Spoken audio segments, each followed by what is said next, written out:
everybody, welcome to the Geriatric Millennials. This is Beth. And this is Jayme. And we're just two oldish, youngish ladies talking about things we're not over. Things I'll never be over. Like, seriously. I don't want to live a life of regret.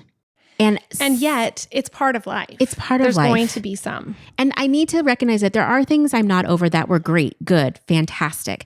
But there are some things that like just every once in a while like plague me. And I'm trying to be better about letting go.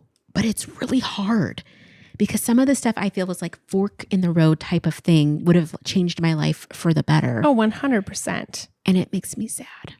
Well, I will never get over living in Hawaii. Oh, yeah. It and ruined then you. Not living in Hawaii. And, and ever since I've lived in Hawaii, I feel like it kind of ruined me because I loved it so much. Yeah.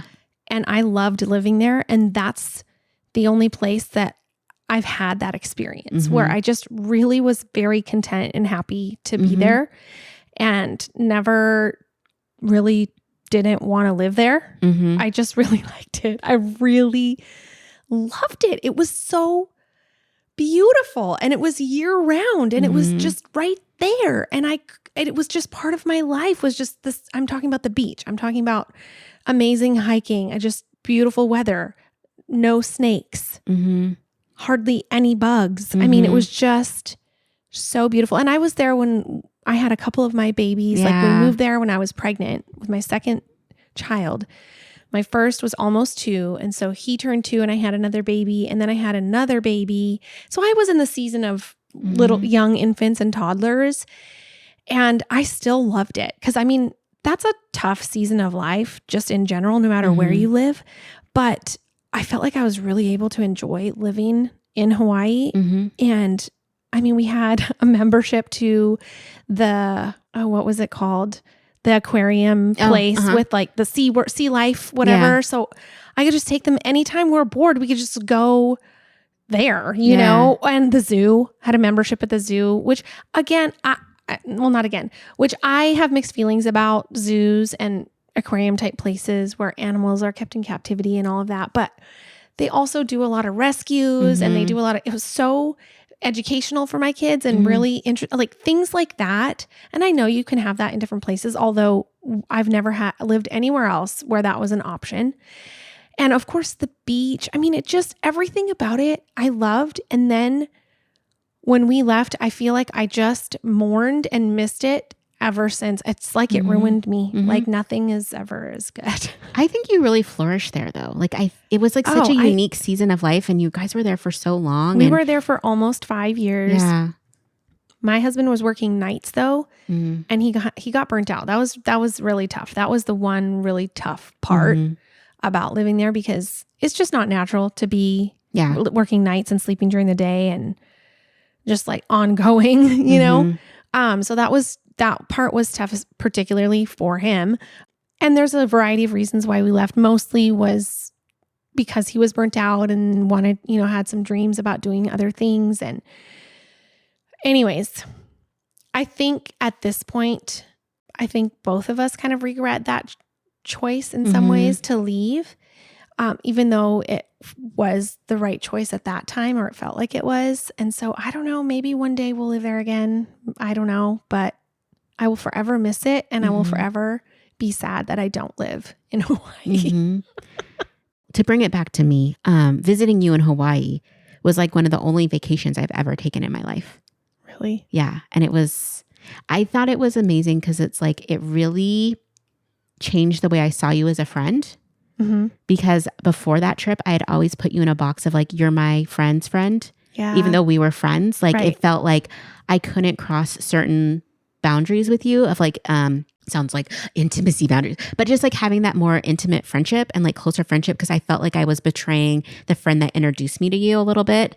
And I don't know why I was so like weird about that. But yeah, after that trip, I was like, no, I really like Jayme. Yeah. We're like, actual friends. We're actual friends. And I mean, that was years. That was 2000 and like, I think 11 when I came to visit you maybe. No, it wasn't. Did I only have 2 kids that. Or did I have 3?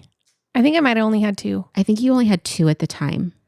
So And I also cannot even remember if you stayed at my house or did you stay at my sister-in-law? I stayed at your sister-in-law's, and it must have been it had to be, actually, it was probably 2008 or 2009. Okay, because I think it's 2009. It had to be shortly after we moved there then. I must have had a baby. Like, my son was a baby then. Yeah, because you were just introducing solids.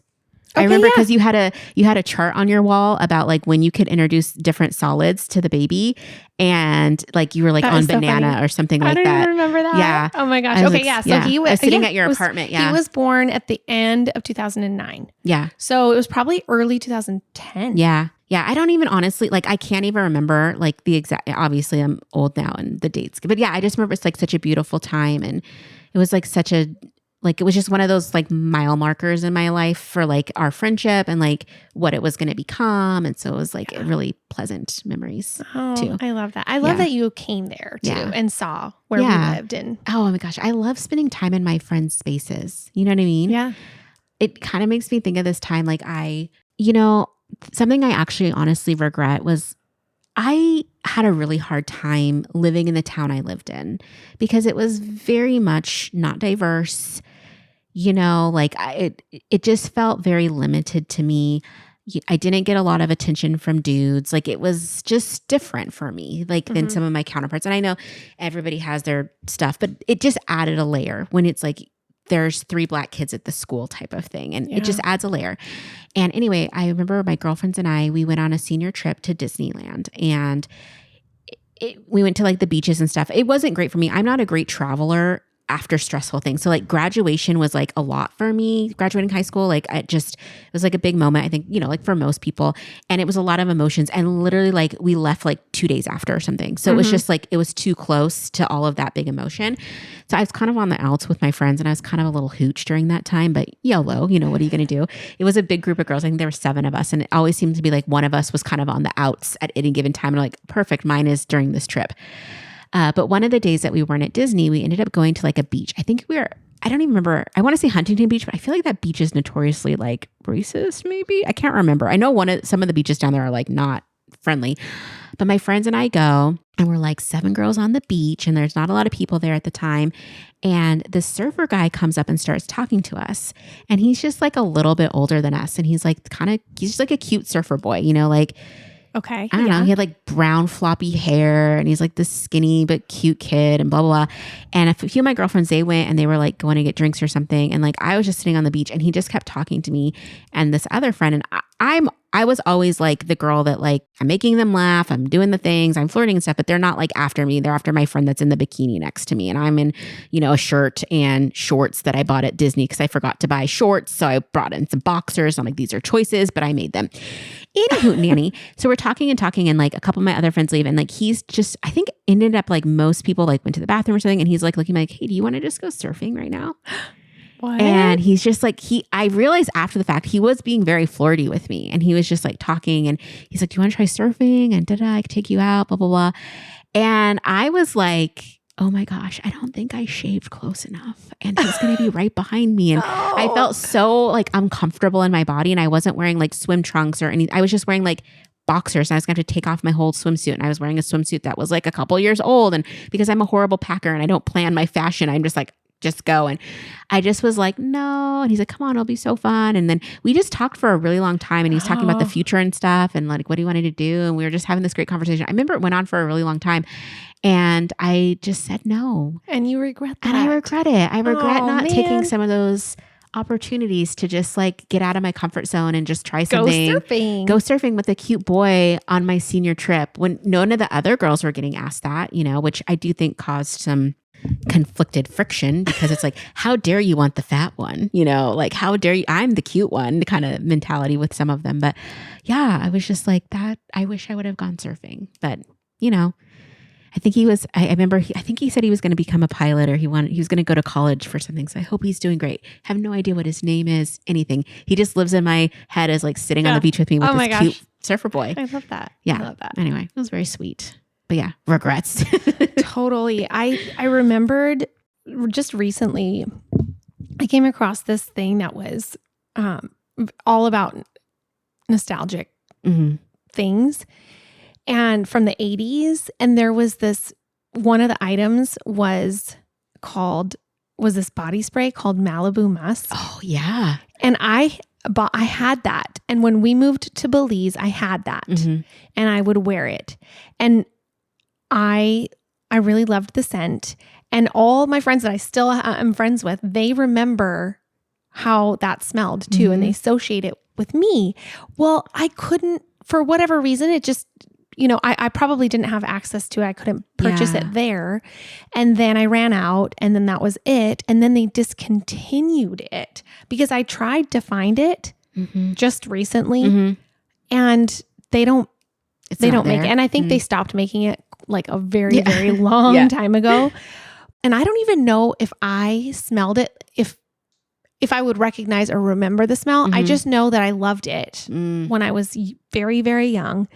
And I would love to be able to smell it again. Yeah. And I would totally buy it if I could, just to see. And can you imagine what it would open up memory wise? No. Oh my gosh. I mean, that's what I would love to experience. But I just don't know that I will ever get over the fact that they discontinued it. And and now I can't. And so now there are, online discussion groups about dupes and things that they think in their memory smells like it. And so I might decide to try some of those and just see if it kind of evokes something. But yeah, it's just a bummer when you have a signature scent, even if you're 12 years old. 100%. Actually, that happened to me again because, so Bath and Body Works is, big here in the US. Well, in Canada, it was the Body Shop. Oh, okay. And I think we have that here in the US, but it was a big thing in Canada. And it's a very similar type store with lots of lotions and soaps and all that kind of stuff. But they also had perfume oils. And they had a perfume oil that was a vanilla perfume oil. And so when we moved back to Canada, that became my signature scent. And I wore that for years. And I got a lot of compliments on it. And yeah, I was young, but people would always comment on it and give me compliments on it.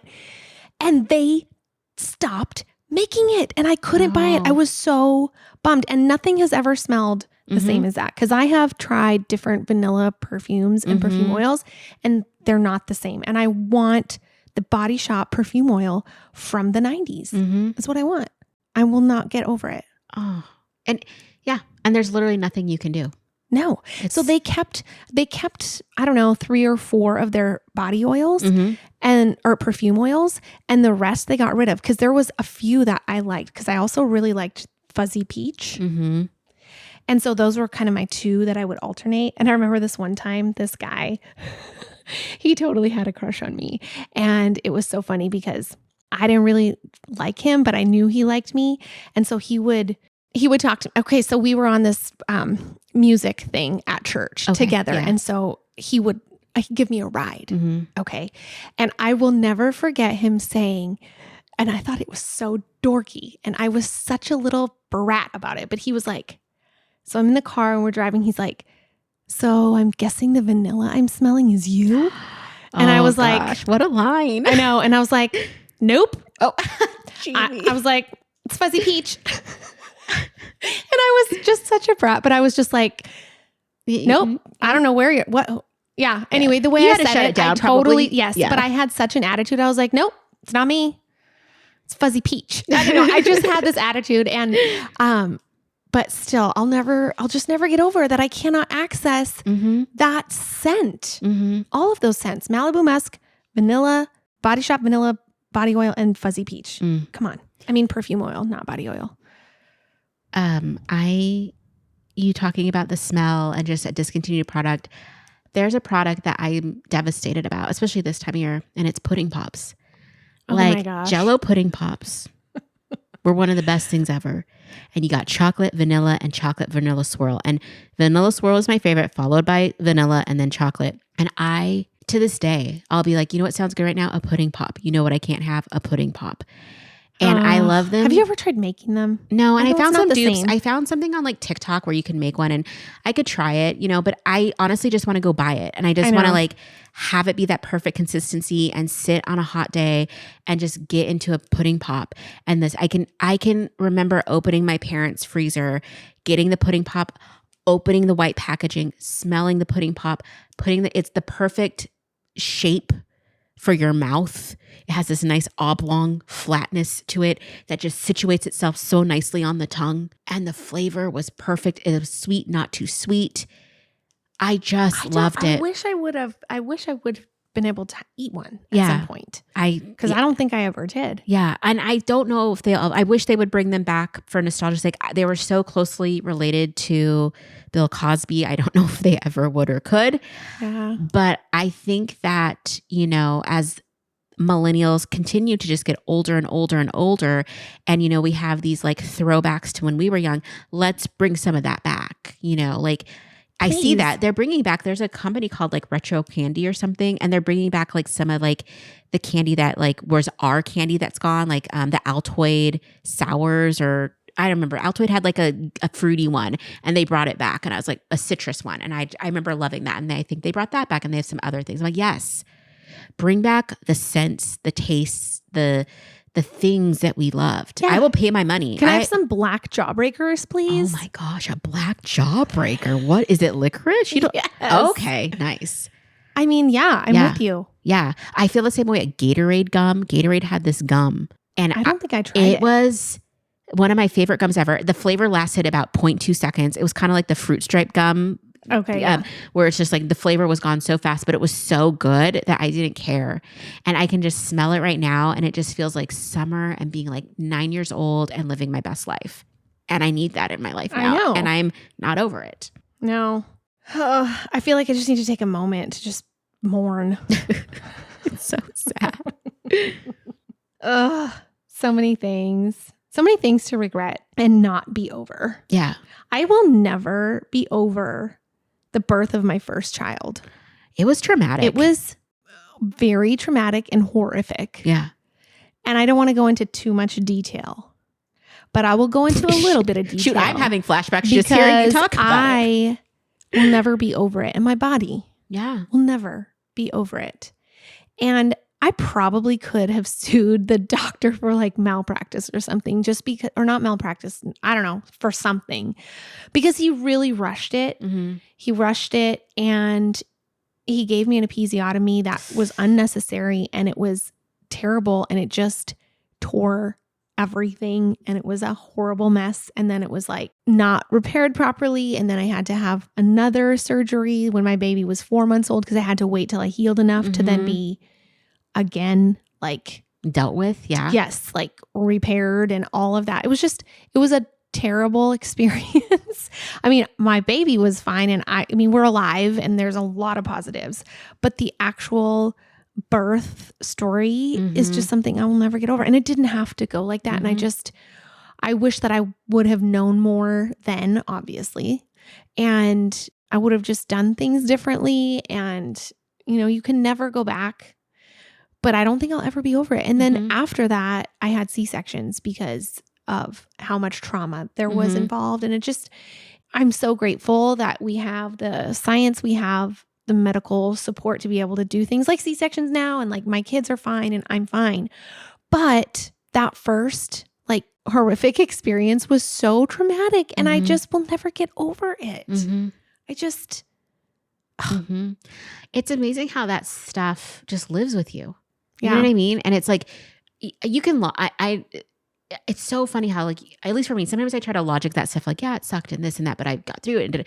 But it doesn't matter. The body just remembers. And like, it's like, it comes up stuff like that. Yeah. And I mean, honestly, like as you just started talking about his birth, I remember sitting with you in the Pasco apartment that had cockroaches. Remember that one? And not that it was just no shame in that game, but it was an interesting apartment. I lived it with my parents because I was from here, and like so many of my friends, when everybody was like really young and just gotten married and was like having babies, they were all living in these like just crappy, horrible apartments that were small, but nobody had money, so we'd hang out there. Yeah. And so I'm just remembering your apartment and sitting there, and I visited after you had given birth, and it was like the first time I'd ever known you to not be like joyful. Oh, I'm sure. It was like one of the first times like I've ever heard you talk about like, no, this was horrible. And like, there was no light in it other than like having the baby, but like there was so much around it. And I remember, we were sitting on your floor or something, and you were just like, we were playing with the baby, and I was just, oh my gosh, that sounds horrible. Yeah. I was like, yep, it is. It's terrible. It was awful. Yeah. It was just such a long recovery. Yeah. Because then I had to recover after the repair surgery, and it just was like, it was just very traumatizing. So yeah, I don't know that I'll ever be over it. Well, not as traumatizing, but still caused trauma. I got my hair relaxed. Like I lived in this town, and I finally found, like, when I was maybe like 16 or 15, I can't remember now. I didn't have a lot of Black women in my life. You know, my mom's white, my dad's Black. I didn't live by any of my Black relatives. We did not live close to Black community here. Like, I didn't even know a Black person here, really. And my mom found a hairdresser because I was so sick of my hair. And honestly, my mom never did the best job with my hair. I have a lot of hair trauma. Like, I'm a child and I have curly hair, and I would get like hair mats because nobody was brushing out my hair. Now, I think a 6, 7-year-old is not responsible for that. That is on the parents to like help them, especially when you have hard to manage hair. I would agree. And one of my hair traumas was it's been hard to get over. I'm almost over it. Is my mom got this brush, and she would like work my hair with it and and it was like really pokey and sticky. And she's like, "Oh, you have so many mats. I just got a dog brush," because it's like my old Afghans. They used to get mats. So she literally got a dog brush and was brushing my hair with a brush that was for a dog. And I just want to say that does something to a child's psyche when they're like really young to have that happen. So I don't like that. Yeah. So I just always had hair trauma, and like nobody was helping me do my hair. There was no curly girl method. There was nothing. And I was so sick of it that when I got into like maybe my sophomore year of high school, I had heard about relaxers, and my mom found this, or I don't know who found it. Somebody my mom had a Black friend at work that recommended a hairdresser that was Black in town, and she was fantastic, and I loved her. And it was very sad because she passed away too soon. But she was like, for my formative years, from like the age of like 15 to like my mid 20s, she's who I went to. And she was like the only Black person I had any contact with, which was, it's crazy. Anyway, but we decided I wanted straight hair, but I didn't realize with my hair texture, I literally could have just blown it out straight and used a flat iron, or at the time a curling iron, to get that flat look. I decided I wanted a relaxer, which chemical relaxer is way too harsh for my hair type. It doesn't make any sense, because like I have a curly texture, but I don't have kinky hair. I don't have hair that's like coarse. It's very fine hair. And so to put a relaxer in was a lot. And so we did like a mild relaxer, and it made it straight, but it also ruined my curl pattern. And so it took years and years and years for my hair to grow out and for the relaxer to finally get back to my normal curl pattern. And honestly, my hair never went fully back to where it was. I don't know. Like I just felt like it never quite hit how it hit earlier in my life. But you know, I learned a lot through that, but there was a lot of regret in like not having somebody in my life that understood my hair in a way that could like help me. And the hairdresser tried, but I think that, you know, the push was to get a relaxer. She's like, well, I'm going to give you a relaxer then. And over time we figured out ways to not do that, because touch-ups and stuff, it just didn't make sense. Well, isn't that something that you eventually just have to grow out? Yeah, you just had to grow it out. You just had to grow the whole thing out. So it took years, and again, it made me face my hair. I think a lot of, you know, women, but specifically Black women there's a lot around our hair, no matter what kind of hair you have, and it just I'm not over it, but you know, I didn't have that support, and then I got brushed with a dog brush. I'm sorry. It's okay. Also, one of the benefits that came out of this is that by the time I was in college, I had like figured out at least how to straighten my hair without using the relaxer. So I was able again to like grow it out. And then I started using like a Marcel grip, you know, crazy straightener. So I was able to like get to that place. So at least by my college years, I was in a better place. Well, and I must say, like today, you're having a great hair day. Like you have figured out. Oh, I have it figured out now. Yeah, for sure. And I'm glad it. Thank you. Yeah. I'm glad you figured it out in college. Yeah. I mean, that's not too terribly long. Yes. You were still young. Still young enough. Yes. And speaking of college, okay. When I was in high school, I got really, really good grades, just like straight A and all the whole time. And I got a bunch of scholarships when I graduated, and I never used them. What? I didn't know this. Yes. And I'm like, yeah, I think that was kind of dumb of me. I should have used them as free money. Mm-hmm. But you didn't know. And you had a, I remember too, you wanted to get out and go do stuff. I had too many other things that I that I was doing that I couldn't really be bothered to commit to something for that long, which is silly because but that's how I felt. Mm-hmm. And I did other things. I went and I taught school in Belize. I was the assistant manager at a jungle lodge. I did different things that I wanted to do, but I just never used and then they just expired and just, I guess, disappeared. But it was money. It was scholarships, several different ones. Mm-hmm. I mean, it sucks that you didn't do that in some ways, but also kudos to you. You know what I mean? It's hard to get scholarships and be a straight A student. And now that my kids are coming to that age, I'm just okay, if they got a scholarship, I'd be heck, you're using that. What do you it's have free to. money. Yeah. You have to, even if you just take one class or whatever, use it up. Mm-hmm. But I didn't have that voice in my life. And I also probably wouldn't have listened anyways because I just was going to do what I wanted to do. So, oh, well. Yeah. But yeah, thinking back to those, those different seasons of life and the different things that I will never get over. Another one I will never get over is, so technology has changed so much. It's in our lifetime, right? Yep. A crazy amount. And there's been different stages along the way. So one of the stages, so when my kids were really young, I still didn't have an iPhone, but I did have a cell phone, I think. Yeah, I had to have had a cell phone, but I didn't have an iPhone. And for the cell phones at that time could not do the same things. They weren't cameras and videos. You couldn't take videos and pictures and stuff like you can nowadays. And so we got this little thing that was called, I think it was called a flip. Okay. Oh, that feels familiar. And it was just this handheld little recording device that you could record videos. Yeah. And so that's what I used when my kids were little. And I recorded all these little videos and stuff like that. And then I think I used to plug it into a computer to download or something. I don't remember the details. All I remember is that there was so much on there that I never, ever got to transfer and keep. Oh. Because I don't know, technology just kept moving, and then I got an iPhone and I just switched that and I started using that. But when my daughter was a baby, all of her documentation is all still there.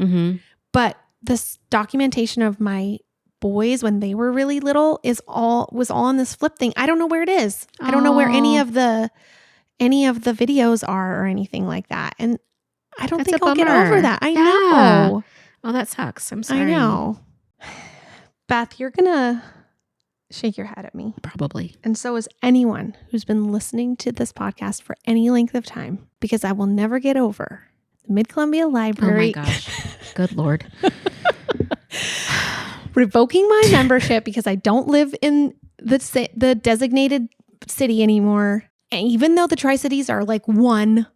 They're not though. They two are library systems, babe. All connected to each other. They're right next to each other. They're all connected. They're considered, Richland is considered part of the Mid-Columbia. It's part of, it's on the Columbia River, all of it. It's all connected. We're all the Tri-Cities. Yeah. And yet, because I live in this one particular area, if I lived in any of the others, I could be part of this. But because I moved to Richland and it has its own little thing, I cannot be, unless I pay money, a part of the Mid-Columbia Library System, and I will never get over it because it's so irritating because the Richland one's not nearly as good. Okay, there we go. Okay. I'm very sorry. I know you've been sorry every time I've talked about this. I'm not over it either for you. You're at not this point. over me not being over talking about it, but I'm here for it because I love you. I understand. I have offered you solutions. I'm going to offer you one more after this. But I do feel your pain. We're just, we're talking about things I'm not over. I'm not over it. I don't know if I ever will be. So there you go. Hey, if you're enjoying this podcast and would like to support our show, you can share episodes with your friends and family, follow us on Instagram at the Geriatric Millennials, or leave us a positive review and rating, all which help us to grow. Our theme music was created by the Finley Ghost, so check out their latest album now. Thank you so much.